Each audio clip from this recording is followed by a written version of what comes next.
একদিন বৃদ্ধ হব, শরীরের চামড়া কুঁচকে যাবে, পৃথিবীর সকল ব্যস্ততা হুট করে বিলীন হয়ে যাবে।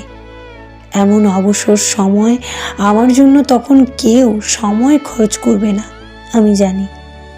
সেই বয়সে আত্মীয় স্বজন, বন্ধু বান্ধব, এমনকি নিজের সন্তানদের সাথেও দূরত্ব তৈরি হবে।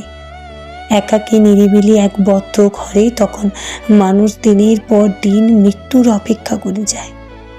আমি চাই তুমি আমার মৃত্যুর আগে পর্যন্ত আমার সাথে থেকো।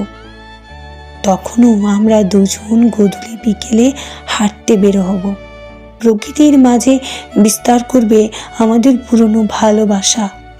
প্রতিটি সন্ধ্যা সাক্ষী হবে, ভালোবাসার কোনো বয়স হয় না, অনুভূতি কখনো বৃদ্ধ হয় না।